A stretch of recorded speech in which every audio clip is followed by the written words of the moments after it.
In the name of the Father, and of the Son, and of the Holy Spirit. Amen. Waiting as hoping. As we begin our Advent season, we open up a new year for us Christians. Dalawa po yung kalendaryo natin. First is the civil calendar, that is from January to December, 12 months. But for us Catholics, we have a second calendar. We call it liturgical calendar. It starts at Advent today, first Sunday of Advent, and it is fulfilled with Christ the King at the end, fulfilling that the kingdom of God will reign at the end of time. The kingdom of justice, kingdom of truth, the kingdom of joy, the kingdom of love, and that is what we are hoping to be and to have.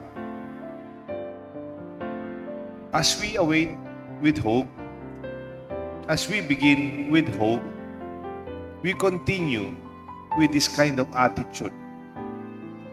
Because we cannot go on without hope. Ang lahat po ng ating umpisa, pag-asa. Hindi ka pwedeng mag-umpisa na walang pag-asa. Halimbawa, hindi ka naman siguro magpapatuloy nag-aaral ng law. Kaya, kung wala kang pag-asang papasa, di ba? You have hope. In fact, you believe that you will finish your education. Hindi ka naman mag-umpisa ng isang negosyo. Kung maniniwala ka naman na darating panahon, malulugi naman ito. You don't also start the relationship.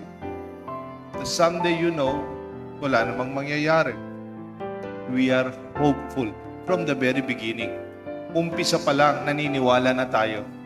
There will be something good that will come from this beginning. That's why we begin with hope in our lighting of the candles. There will be meanings for every Sunday, for Sundays of our Advent season. And we begin with hope. Sana tayong matatanda, magbigay ng pag-asa sa mga bata. Pag nag-umpisa sila sa pag-aaral, kaya mo yan, naniniwala ako sa iyo, matatapos ka. Do not discourage them. Do not be negative in terms of applying for something that is beginning for them. We always have the positive perspective that would push us to work harder. Kasi pag negative kagad, umpisa pa lang, palagay ko walang mangyayari. Lalo man tayo mahihirapan. Because this kind of hope will always sustain us and there will be more to come. Alam niyo po sa Pilipinas, alam natin to, one of the longest celebration of Christmas season is here in the Philippines. It starts with September, from Ber to December. Kung minsan hindi pa tapos sa December, tumatawad pa tayo. New Year. Sayang naman. Huwag muna natin ibaba yung mga parol. Hindi pa tapos sa January 1. Minsan, nagpiesta na yung Quiapo. Gusto pa natin celebrate yung Pasko, yung Santo Niño. Anyway, that must be the afterglow. Some kind of euphoria that is part of the celebration of Christmas. Dito sa Pilipinas, we have many expressions of the celebration. Mga parol, sa mga mall, talagang Paskong-Pasko na. Sa atin, Advent muna. Sa chapel, dun sa St. Joseph sa Clark, meron na silang parol. Ang naglagay, ang CTC. Pero sa atin, we celebrate first Advent as it is.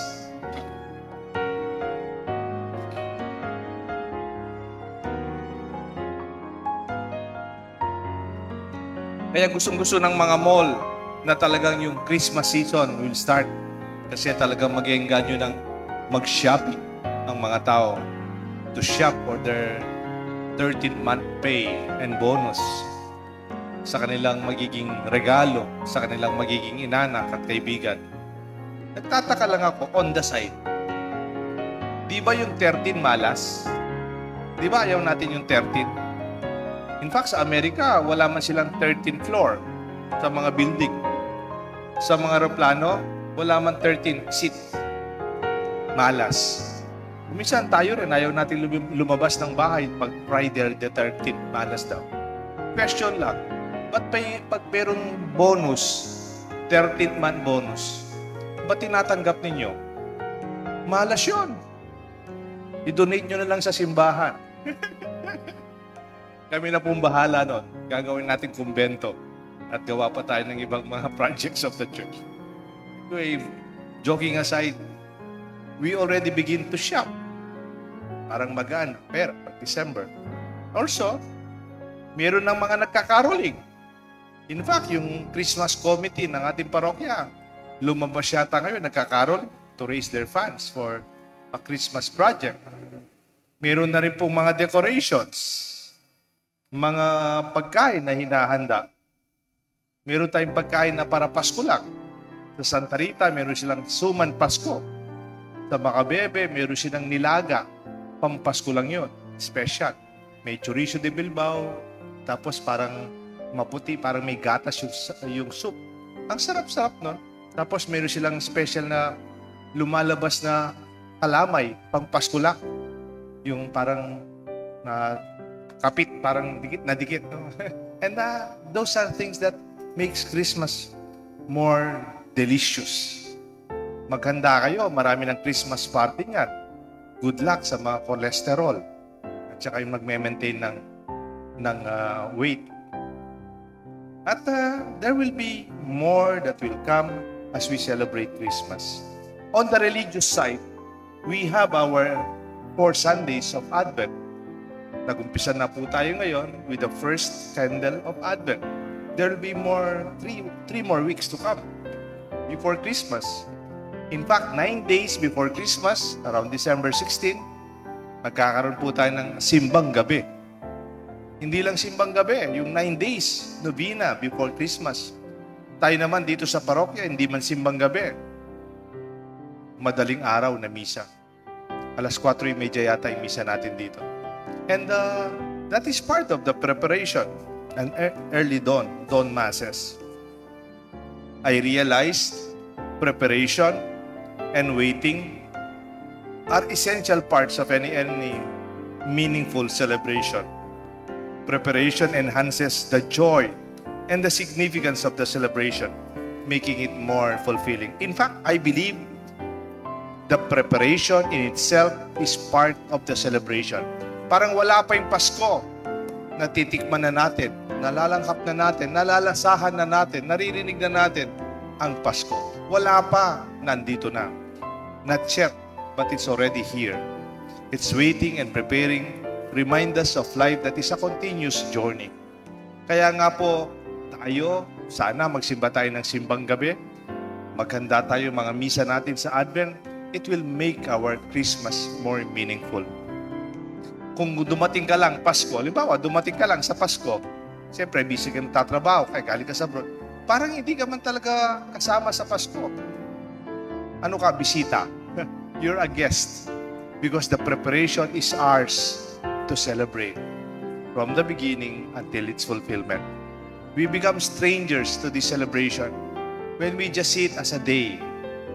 Ang aking concept dyan, alam nyo, pag may sinusurprise tayo, halimbawa, birthday ni Lola, 85 years old si Lola, o kaya 90 years old si Lolo. Tapos sabi natin, paghanda natin si Lolo, kaya si Lola, surprise natin. Wala pa man yung birthday ni Lolo, wala pa yung birthday ni Lolo, Lola, parang we're already celebrating as a family. Yung mga magkakapatid, magmi-meeting. Baka nasa abroad yung iba, mag-o-online. Anong gagawin natin? Anong handa? Saan natin gagawin? Ano yung menu? Ano yung mga presentation natin? Sasayaw yung mga magkakapatid. May presentation yung mga apo. Kakanta itong mga anak. You realize those days are already part of the celebration. Wala pa man yung birthday, masaya na ang pamilya. Sometime, nagkaroon po kami ng concert sa RT Santa Rita. Hindi naman po ako kasama doon. Alam niyo po, every first Saturday of December, nagkakaroon tayo ng Duman Festival.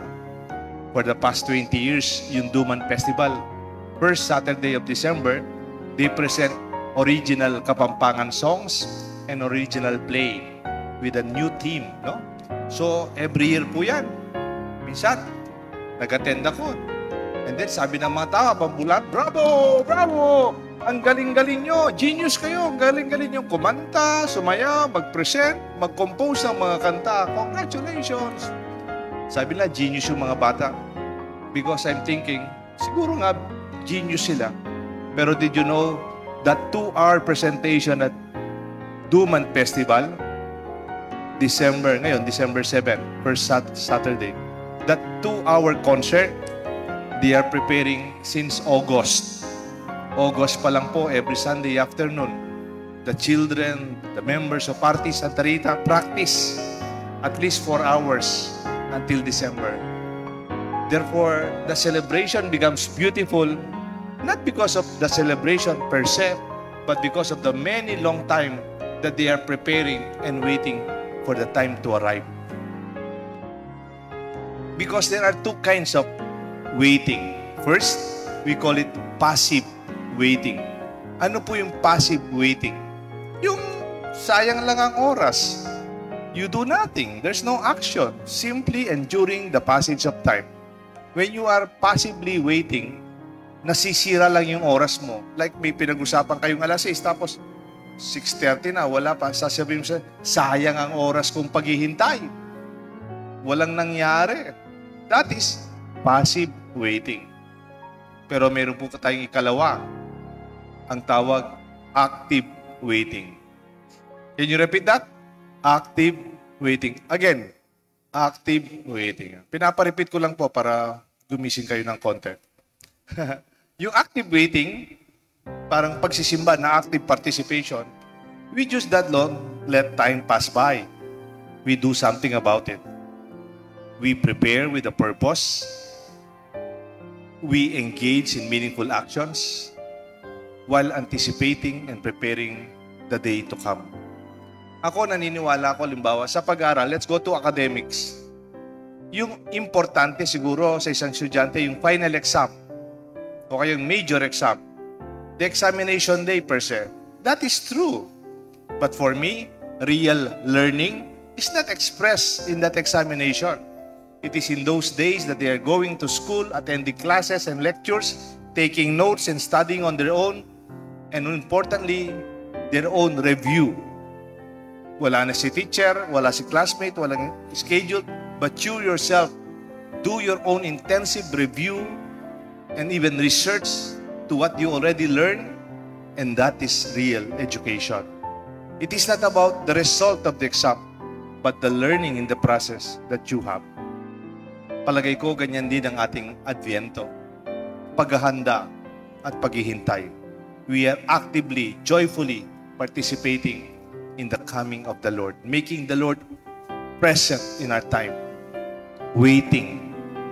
May isang passage in Luke, I think, when Jesus was healing and then they went to the house of Peter. Do you remember this? And then when they went to the house of Peter, the mother-in-law of Peter was very sick. May sakit yung mother-in-law ni Peter. Anong ginawa ni Jesus? Jesus healed the mother-in-law of Peter and she was healed. And she stood up. Tapos may line doon, and she began to wait on them. Ano yung wait? Ang gusto sabihin, and she began to wait on them. What is the meaning of wait there? Hindi naghihintay. She began to serve them. Dati may sakit, ngayon, nung lumakas na siya, nagsiserve na siya sa mga bisita nila. Question. Saan kaya nanggagaling yung word na waiter at saka waitress? Saan kaya galing yung word na yon? Hindi ba malapit dun sa Bible? And she waited on them. To be a waiter, to be a waitress, kung pupunta po kayo sa restaurant, they will serve you. They will wait on you. Habang kumakain kayo, parang naghihintay sila. Kung may kailangan kayo, on call, yes ma'am, ano po yung kailangan nyo? Waiter, yes sir, ano pong kailangan nyo? Pwedeng extra condiments, pwedeng extra rice. Pwedeng bigyan mo kami ng serving spoon. Extra water please. And they would not say no. They will be happy to serve you. Napansin nyo yung salitang waiter? Maybe it must be close to how we are called for Advent. We are ready to wait. Not to waste our time standing, but we are ready to serve. We are on call. We are responding to the needs of our people, of our community, of our church. You do not delay. Nakarinig na ba kayong waiter? Sir, mamaya na lang. Waiter, mamaya na lang, sir. That's quite offensive for us. Talagang good service ang pinag-uusapan. I think God sometimes call us. Sometimes God demands our attention or ask you to do something.